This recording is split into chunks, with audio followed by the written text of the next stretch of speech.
नमस्कार, मैं हूं राजेश पिपलोदिया और इस वक्त आप देख रहे हैं दोपहर न्यूज। लगातार नई और ताजा जानकारियों के लिए हमारे चैनल को आप सबसे पहले सब्सक्राइब कर लीजिए। अच्छाई के साथ बुराई भी निवास करती है। एक जैसा वातावरण कहीं नहीं रहता, लेकिन व्यक्ति को चाहिए कि वो हर परिस्थिति में ढल जाए, जीना सीख ले, क्योंकि परिस्थितियां हर समय अनुकूल नहीं रहती है। यह बात शिव महापुराण कथा के समापन अवसर पर व्यासपीठ पर विराजित संत श्री गोपाल राम जी महाराज ने कही है। उन्होंने अंतिम दिन सही तरीके से जीवन जीने का पाठ सिखाया है। सावन के पावन महीने में इंदौर के समाजवाद नगर स्थित श्री बड़े रणजीत हनुमान मंदिर में चल रही श्री शिव महापुराण कथा का रविवार को समापन हो गया। व्यासपीठ पर विराजित संत श्री गोपाल राम जी महाराज ने पूरे 7 दिनों तक शिव भक्तों को कथा का रसपान कराया। वहीं अंतर्राष्ट्रीय राम स्नेही संप्रदाय के विद्वान युवा संत श्री गोपाल राम जी महाराज के साथ बाल संत श्री गोविंद राम जी महाराज ने भी अपने सुमधुर भजनों से श्रोताओं को कई बार नृत्य करने पर विवश कर दिया। गौरतलब रहे कि सावन मास के दौरान श्री बड़े रणजीत हनुमान मंदिर में पूरे माह 24 घंटे शिव अभिषेक वैदिक ब्राह्मणों के द्वारा मंत्र उच्चारण के साथ चल रहा है। यहाँ रात्रि में भी सुंदरकांड पाठ और भजन संध्या सहित अनेक आयोजन संपन्न हो रहे हैं। मंदिर को कई बार आकर्षक फूलों से सजाया जा रहा है। कुल मिलाकर पूरे महीने यहाँ पर उत्साहजनक माहौल व्याप्त है और हजारों भक्त मंदिर में आकर दर्शन लाभ ले रहे हैं।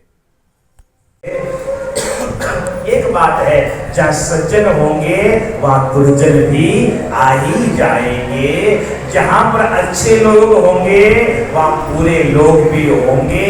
और जहाँ पर गुलाब का फूल होगा तो वहाँ नीचे कांटे होंगे, और जहाँ कमल का फूल होगा वहाँ नीचे कीचड़ भी होगा।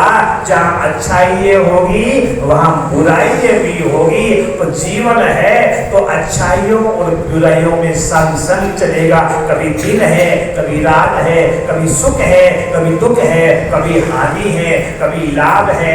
यह तो चलता रहेगा। जीवन में दुख आते रहेंगे और जाते रहेंगे, किंतु हमको महादेव का द्वारा छोड़ना नहीं है। हमेशा महाद्वार पर आते रहना, जाते रहना। हमें हिम्मत नहीं हारना है। हिम्मत की हमेशा हिम्मत है। और दुनिया में सब कुछ किसी को मिला भी नहीं है। मुझे तो ने मालिक बहुत कुछ दिया है। सब कुछ नहीं मिला है, बहुत कुछ मिला है। और मुझे तो ने मालिक बहुत कुछ दिया है। तेरा शुक्रिया है, तेरा शुक्रिया है। तो यहाँ पर दूषण नाम का राक्षस आया है उज्जैन के अंदर, आ करके चारों ब्राह्मणों को दुखी करने लगा। ब्राह्मणों को कहा कि तुम मेरी पूजा करो, तुम्हें सब कुछ मिलेगा।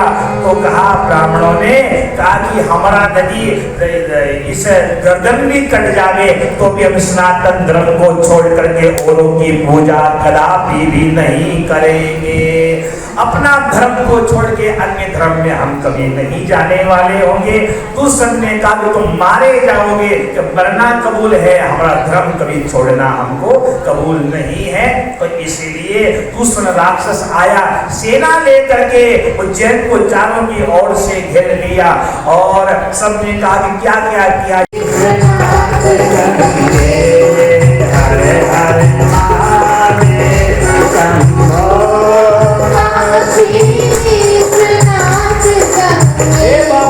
आपको बड़े दयालु है, अब इनको मार दिया जाए। भगवान ने कहा बड़ा ही दयालु भोलेनाथ वाला, बड़ा ही दयालु भोलेनाथ वाला। जिनके गले में विषय धरे काला, जिनके नीलकंठ वाला, नीलकंठ वाला।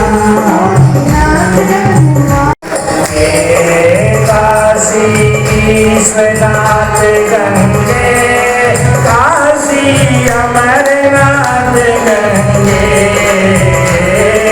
काशी विश्वनाथ। उसके पास में शस्त्र है तो हमारे पास में शास्त्र है। और वहां पर उन्होंने सबने अब सबके नगरवासियों ने चारों ब्राह्मणों से कहा अब हम क्या करें राक्षस से बचने के लिए। कहा कि चलो हम पार्थिव शिवलिंग बनाते हैं और भगवान का और पार्थिव शिवलिंग हम बनाते हैं। शिवलिंग बना करके और वहां पर पूजन करने लगे हैं।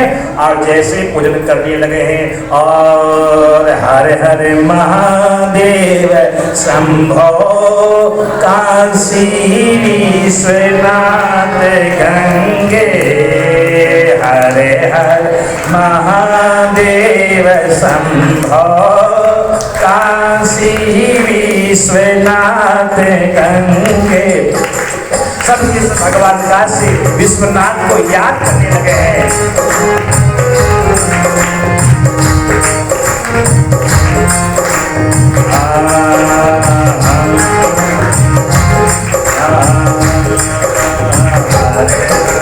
महादेव शंभो काशी विश्वनाथ गंगे हरे हरे महादेव शंभो काशी विश्वनाथ गंगे हरे हरे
परिवार है। लोग कहते हैं महादेव जी बड़े मौज में है और जाके देखो तो सही महादेव जी की इतनी सारी समस्या है। ये क्यों बताना चाहते हैं कि जब तक जिंदा इंसान है जब तक समस्याएं तो रहेगी पूरी मिटने वाली। कभी समय अच्छा ही बोलते हैं जब तक जिंदा है हम जब तक हमारा और ऐसा तो भगवान ने आकर के और जैसे ऋषि श्राद्ध तपस्या कर रहे हैं तपस्या करते करते भगवान महादेव ने आकर के दर्शन दिया। ऋषि श्राद्ध ने हाथ जोड़ के खड़े हो गए अब दया करो। पूरे वर्ष के दौरान बाबा के दरबार में जनवरी से लेकर दिसंबर तक विभिन्न अलग अलग आयोजन होते हैं, जिसमें मार्च में महाशिवरात्रि पे यहाँ पे बहुत अच्छी यात्रा निकलती है। उसके बाद में फिर हनुमान जन्मोत्सव पे रामनवमी पे अखंड रामायण जी का पाठ किया जाता है। उसके बाद में प्रसादी का वितरण किया जाता है।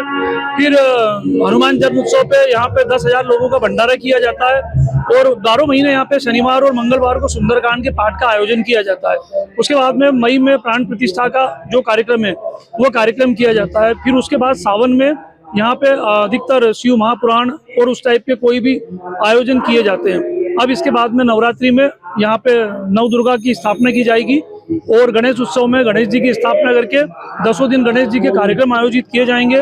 नव दुर्गा में छोटी छोटी जो कन्या है उन कन्याओं के द्वारा यहाँ पे गरबे का आयोजन किया जाता है, जिसमें 150 से 200 कन्याएं होती है। फिर उसके बाद दीपावली के बाद में अन्नकूट का आयोजन किया जाता है। इस क्षेत्र के अंदर ज्यादा अगर आप अन्ना कुछ हो रहा है तो नशे को थोड़ा बढ़ा दो, उसको कुछ रोकथाम के लिए कुछ करेंगे? नहीं, मैं तो नशे के लिए बहुत सख्त संदेश ये देना चाहता हूँ कि प्रशासन के साथ साथ हम लोग भी सब ये चाहते हैं कि नशे से सब लोगों को मुक्ति मिले। छोटे छोटे जो परिवार बर्बाद हो रहे हैं बर्बाद होने से बचे। और मंदिर में ये सारे कार्यक्रम आयोजन कराने का हमारा एक उद्देश्य ये भी रहता है कि लोग यहाँ से जुड़े, नए नए बच्चे यहाँ से जुड़े, ताकि यहाँ से जुड़कर वो अध्यात्म की ओर मुड़े, नशे को छोड़कर। आपका नाम? संजय शर्मा।